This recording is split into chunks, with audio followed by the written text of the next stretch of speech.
Boa tarde do Metropol em Moscou, um dos melhores hotéis da Rússia, um dos melhores hotéis do mundo desde 1905, frequentado, entre outros, por Trotsky, Lenin, Gorbachev, Greta Garbo, Frank Sinatra, todo mundo, literalmente. Foi a minha casa nesses últimos dias, até hoje. Na sequência, eu devo estar indo para Sochi. E o que aconteceu aqui na segunda e na terça é de uma importância absolutamente fundamental. Eu vou dar um resumo para vocês, o mais próximo possível. Eu estou morto. Eu tenho dormido no máximo 3 horas por noite. O networking foi fantástico, literalmente com metade do planeta. Duas reuniões na sequência, duas cúpulas na sequência a cúpula do mundo multipolar, que foi na segunda-feira, e na terça-feira, a segunda reunião anual do movimento internacional russófilo. É, basicamente, o que a gente teve aqui foi a Ásia, a África, a América Latina e uma boa parte da Europa dissidente. E dos Estados Unidos, que eu contei, entre os meus amigos, exatamente, 5 americanos também que furaram o bloqueio anti-Rússia, no caso deles viajando a risco, no caso do meu amigo Larry Johnson, por exemplo. Em outros casos, como a minha amiga Cynthia McKinney, que está hoje morando no Bangladesh, não é tanto um problema. O Jackson Hinkle, que veio de Miami também. E o Jackson, como vocês sabem, tem uma audiência gigantesca no Twitter X. E eles viram, desde o começo, e com todas as limitações, a importância de estar aqui nesses dias, justamente por esse networking global. Sensacional desde o início. Você chegando ao novo centro de convenções em Moscou na segunda-feira de manhã, você já tinha uma amostragem do sul global praticamente inteiro. Sensacional, mesmo antes de tudo começar. Na segunda-feira, teve o que eu particularmente considero a reunião mais importante digamos, das mesas redondas da Conferência Multipolar. Teve uma sessão plenária de manhã, onde teve uma contribuição direta do ministro das Relações Exteriores, Sergei Lavrov, que leu, inclusive, uma carta de boas-vindas escrita pelo presidente Putin, e uma primeira sessão plenária, onde, mais uma vez, a estrela do show foi Maria Zakharova. No dia seguinte, a gente teve a oportunidade de interagir diretamente também. Chegamos lá, daqui a pouco. E à tarde teve três mesas, teve três sessões paralelas, uma sobre a China, que infelizmente eu não pude acompanhar, porque eu estava fazendo uma outra coisa que eu vou contar para vocês agora, que foi, como é que chama? Co-organizada e co-dirigida por Alexander Dugin e o meu grande amigo de Xangai, o professor Wei Wei. A outra mesa muito importante porque tinha quase praticamente todos os europeus dissidentes, muitos italianos, alguns franceses, muita gente da Europa Oriental, sobre basicamente o Ocidente como um todo e o declínio do Ocidente. É um tema que a gente já tem tratado aqui várias vezes, né? E a terceira a reunião especial, eu tive a honra de moderar na prática. Eu co-moderando com a minha grande amiga, a princesa Vitória da Sicília, e a principessa ela fez a introdução e o fechamento, e eu coordenei a sessão, monitorando a sessão, e a minha diretriz desde o começo, que eu impus para os organizadores, inclusive, eu quero chamar praticamente todo mundo para falar. Ou seja, essa sessão é o Sul Global falando com sua própria voz.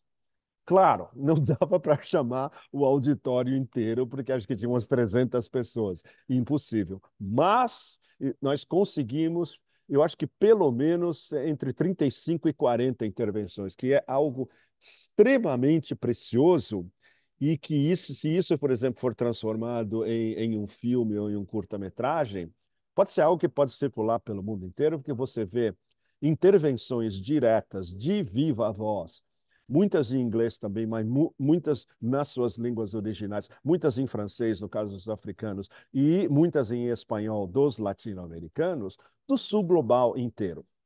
Foi algo extremamente auspicioso de a gente ouvir as vozes. Por exemplo, o contingente latino-americano tinha, que eu me lembre, brasileiros, argentinos, uruguaios, uh, peruanos, venezuelanos e cubanos. Pode ser que eu tenha me esquecido. Tem pelo menos 6 países da América Latina.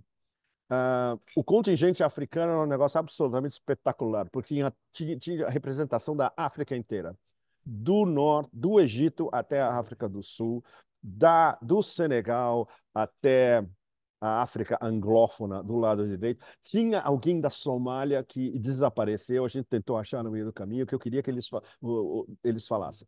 Bom, mas tinha gente da Ásia inteira, foi absolutamente sensacional. E o contingente asiático, os chineses, infelizmente, eles estavam na mesa redonda da China. Mas nós tivemos indianos, tailandeses, indonésios, e paquistaneses que também desapareceram no meio do caminho. A gente tentava localizar, mas estavam lá também. Inclusive, eles me disseram que eles estavam na audiência 1 hora, mas acho que o nome deles, no final, a lista, porque a lista era uma loucura. Eu estava com a lista. Cada 5 minutos eu ganhava um papelzinho de mais algum que queria falar. Eu ia juntando aquele monte de papéis e no meio do caminho, provavelmente, eu devo ter deixado 1, 2 ou 3. E surpresas extraordinárias. Uma intervenção da Palestina, de uma residente de Ramallah, que foi algo absolutamente excepcional. E 1 hora, um dos africanos me chamou, falou: tem alguém aqui muito importante que precisa falar. Eu falei: mas ninguém me avisou. Quando eu olho, ninguém menos do que o neto de Nelson Mandela. Mandela. Eu imediatamente botei o nome do Mandela na lista, ele subiu e fez uma intervenção sensacional. Então, eu espero que isso. Foi tudo, me disseram que foi tudo gravado, e sim, eu estava vendo as câmeras. Tinha muitas TVs gravando trechos imagino, para RT, para outras, para TV russa, TV chinesa gravou também. Mas isso, os organizadores, depois, eles fazem um greatest hits, ou uma sessãozinha com cada uma das intervenções, pode ser um negócio sensacional. Foi o Sul Global falando. No dia seguinte, a gente teve de manhã a sessão plenária do Movimento Internacional da Russofilia e, à tarde, diversas discussões paralelas. Uma das quais eu tive a honra de estar também entre os convidados principais e interagindo no palco com a grande Maria Zakharova. E foi uma excelente experiência, e eu acho que para a Maria também, porque depois das diversas intervenções de Maria, eu entrei de cabeça no tema que era o tema fundamental da mesa, que era guerras híbridas, e a guerra híbrida na mídia e uso de soft power em mídia. E eu fiz a minha intervenção, basicamente, o meu ponto principal é algo que eu queria dizer pessoalmente, não só para a Maria Zakharova e depois para o ministro das Relações Exteriores, Sergei Lavrov, que foi algo que aconteceu na noite. Então, a gente ainda está na tarde do segundo dia. E foi bárbaro, porque a gente estabeleceu no palco um diálogo com Maria Zakharova. Depois da minha intervenção, ela interviu, eu fiz mais algumas perguntas, ela respondeu e ela adicionou ao nosso debate. Então, a riqueza para a audiência de um debate sobre ah, mídias alternativas, a morte da imprensa e da televisão tradicional. O ponto que eu queria passar, especialmente para o Ministério das Relações Exteriores russa, esqueçam da mídia tradicional. Para vocês, não tem o menor. É uma besteira até vocês quererem influenciar a maneira como vocês são tratados por CNN, New York Times, Washington Post, NBC.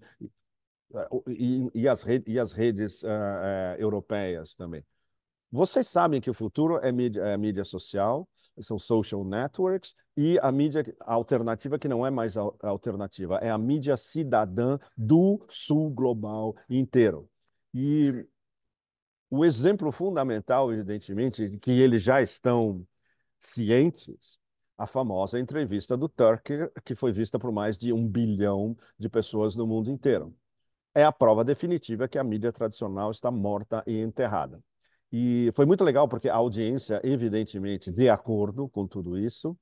Depois a gente teve ainda uma discussão no final com Maria no palco antes que ela saísse. O meu amigo Atílio Borón, grande intelectual argentino, estava lá também. Ele repetiu esse mesmo ponto de vista para Maria em inglês, inclusive. E foi muito legal ela ouvir do sul global na sua frente e numa situação de certa descontração no final, onde não tinha mais nada estabelecido institucionalmente, o ponto principal, que é algo que, do ponto de vista de alguém já extremamente competente nas guerras da informação, que é o caso de Maria Zakharova, eles aperfeiçoarem o jogo deles cada vez mais e se concentrando na audiência que realmente interessa para a Rússia e para o Sul Global, que é o Sul Global inteiro, e que estava representado nessa sessão. Então, isso foi. Eu me senti muito orgulhoso pelo Sul Global inteiro de estar lá como não só ouvintes, mas como os participantes. As perguntas que vinham no auditório eram sempre excelentes, como no primeiro dia. Antes do fim da noite, houve uma surpresa, mas não tão surpresa. Numa das salas especiais aqui do fabuloso Metropol, a gente teve um encontro fechado, éramos mais ou menos 12 de nós, com o ministro das Relações Exteriores, Sergei Lavrov, que foi extremamente gentil de nos conceder praticamente 2 horas durante um jantar levíssimo, onde a maioria das pessoas beberam água, na verdade, porque o assunto era super, super sério, estava todo mundo concentrado. E depois da exposição do ministro Lavrov, ele abriu a mesa e falou: Bom, agora eu quero ouvir de vocês. E foi sensacional. Ele ouviu, por exemplo, do Jackson, que estava representando os Estados Unidos, ele ouviu do presidente Dugin, ele ouviu de businessmen da Geórgia, da Espanha e da Itália, que são muito próximos à Rússia. Os três, inclusive, moram na Rússia. Ele ouviu de um ex-ministro das Relações Exteriores da Eslováquia e este que vos fala também. E da Principessa Vitória, que era também uma das convidadas. Então, isso foi muito legal, porque o ministro Laval tomava notas e depois ele respondia cuidadosamente a cada uma das nossas perguntas ou afirmações ou sugestões. E foi fascinante, porque o diálogo circulava entre as memórias diplomáticas dele nos Estados Unidos, ele passou muito tempo na ONU, nos Estados Unidos, a sua, na verdade, a sua profunda tristeza em ver o estado em que a diplomacia ocidental foi reduzida hoje nos Estados Unidos e na Europa Ocidental, as lembranças dos grandes encontros diplomáticos que ele teve, a agenda, a agenda do ministro Lavrov é um negócio absolutamente alucinante, né? E discussões, por exemplo, sobre os BRICS. Claro, esse é o ano da presidência BRICS anual. Por exemplo, ele diz que os BRICS são um clube e que eles precisam, claro, um papel institucional mais forte. Ao mesmo tempo, ele lembrou não houve uma premeditação desde o início. No início, a gente tinha os RICS. RICS era Rússia, Índia e China. E no Brasil, como a gente sabe, tinha a Associação Brasil-África do Sul. Então é muito legal. Na verdade, ele deu a versão Lavrov de algo que o nosso amigo Celso Amorim já tinha conversado antes, que foi um dia com Lavrov, a gente sentou e falou: escuta, por que a gente não une as nossas organizações? Vocês têm o R e C e nós temos o B, S. vamos juntar tudo. E foi assim que surgiram os BRICS, no fundo. Uma conversa de amigos entre o Sergei Lavrov e o Celso Amorim. Uma belíssima história. E que hoje, digamos, é a besta negra do poder hegemônico. E agora BRICS 10, cada vez mais, né? Mas ele falou um pouco de como é muito difícil decisões consensuais dentro dos BRICS e que eles estão passando o ano, já quase 2 meses desse ano e mais os 10 meses que vem pela frente, em criar consenso em situações extremamente delicadas que envolvem tudo, desde as guerras híbridas até as guerras de fato, passando pela desdolarização, absolutamente fundamental. E o fato de a gente ter esses 2 dias de Sul Global dentro de Moscou, num enorme auditório em Moscou, discutindo e falando da sua própria voz para uma audiência não só russa, mas para as TVs e para uma grande parte do Sul Global. Tinha TVs africanas, por exemplo, filmando que elas vão transformar isso em matérias pela África inteira. Então foi muito, muito, muito bonito e auspicioso ver, sentir e estar dentro dessa história se desenvolvendo. Por exemplo, Lavrov falou de. Ah, não, não, não. A questão de desdolarização. O ministro Lavrov não entrou direto no ponto, mas ele, ao mesmo tempo que ele manifestava a sua tristeza, eu diria quase metafísica, com a desagregação e a falta de qualidade intelectual, e, na verdade, a selvageria dos ocidentais há 2 anos, desde o início da operação militar especial há 2 anos, a esperança de que isso possa mudar no futuro e o fato de que a Rússia e a China estão na vanguarda dessa avenida gigantesca, dessa caravana para o mundo multipolar. O nosso amigo o professor Weiwei estava no nosso jantar também. O Lavrov fez enormes elogios à China e à parceria estratégica Rússia-China, e isso a gente vê aqui. Por exemplo, conversando com o professor Weiwei antes do nosso jantar, foi bárbaro. Você imagina, em 10 minutos da nossa conversa no sofá, ele me deu um crash course de China. Ele me fez um PhD de China em 10 minutos, numa conversação. Isso é um negócio que você só pode ouvir de alguns dos melhores analistas chineses ao vivo. E é bárbaro. O professor Weiwei fala inglês fluente, ele conhece o Ocidente, ele conhece a China por dentro.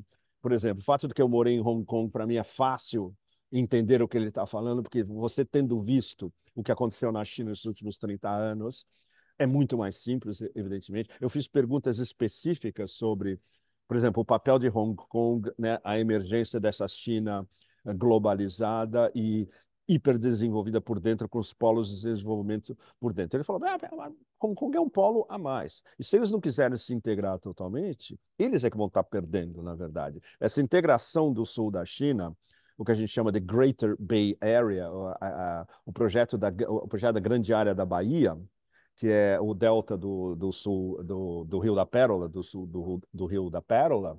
Isso é um processo que vem sendo pensado há mais de 10 anos em detalhe, na época eu ainda morava em Hong Kong, e que está se desenvolvendo cada vez mais, está interligado com essa explosão digital de uma dos hubs high-techs digitais da China, que é justamente o sul da China, na província de Guangdong, incluindo Shenzhen, onde está o quartel-general da Huawei.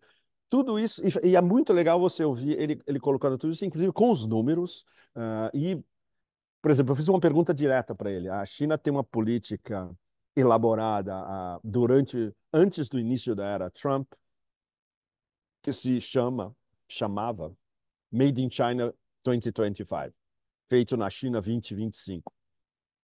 Quando o Trump soltou aquele monte de sanções em cima da China, que era basicamente contra o feito na China 2025, eles pararam de falar em feito na China 2025 e continuaram fazendo a mesma coisa, que é tornar a China como a primeira potência mundial, ou pelo menos um dos top 2 ou 3, em 10 setores de alta tecnologia, incluindo absolutamente tudo: inteligência artificial, física quântica, a internet das coisas, 6G, tudo. eles continuam fazendo a mesma coisa. Ele me falou muito, por exemplo, da indústria de carros elétricos chinesa, que é a maior do planeta, e o fato de que os carros elétricos chineses agora estão sendo vendidos no mundo. Antes era só no mercado chinês, agora é para o mundo inteiro. Os asiáticos, inclusive os europeus, estão querendo comprar carros elétricos chineses. Aqui na Rússia, eles desbancaram completamente a concorrência. Então, tudo isso junto, ao mesmo tempo, num espaço de 2 dias, e com essa quantidade de interlocutores, alguns deles de um nível de especialização e de conceitualização, mas realmente acima de tudo, é uma dádiva e eu diria que é um exemplo clássico e gráfico da força e da potência emergente do Sul global. Foi legal ter brasileiros nessa história também, que eu me lembre de, acho que havia 5 ou 6 brasileiros, pelo menos, nessas mesas redondas. Uh, o contingente latino-americano, o contingente venezuelano absolutamente extraordinário, lembranças do passado importantíssimas na história das batalhas do Sul global, desde o Vietnã até a Palestina, desde Cuba até justamente a intervenção de Mandela, o neto do Nelson Mandela, que foi excepcional e muito importante.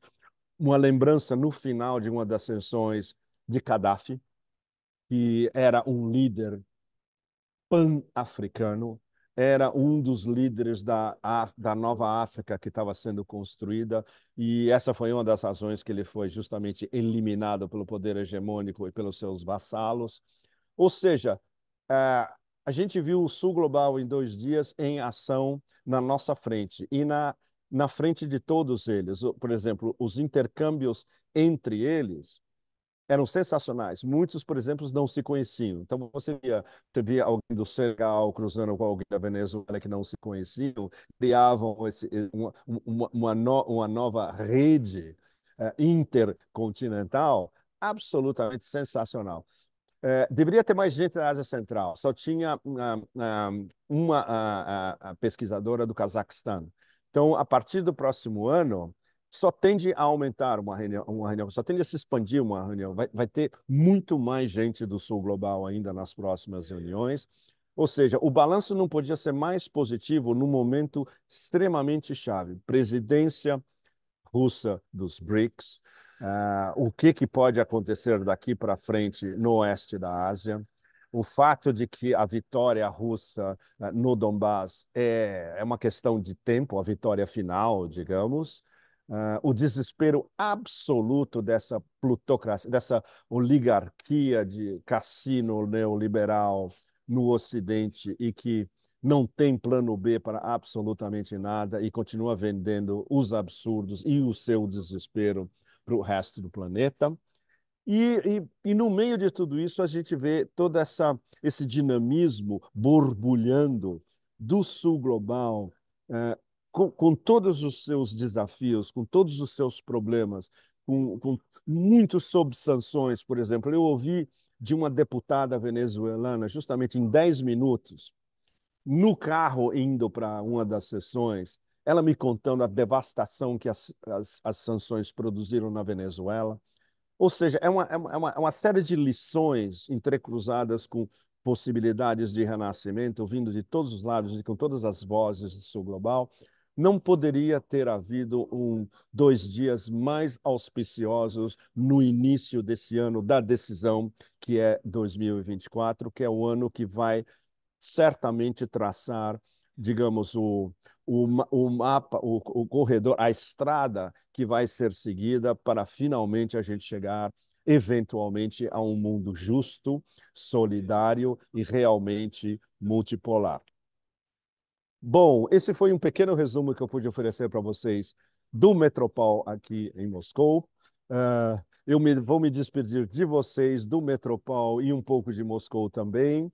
Próximo é Sochi e o nosso próximo café certamente vai ser um balanço do que aconteceu em Sochi, onde a gente vai ver a juventude do mundo inteiro juntas, ok? Muito obrigado. Um café absolutamente excepcional de um dos melhores hotéis do planeta. Até a semana que vem. Muito obrigado a vocês todos.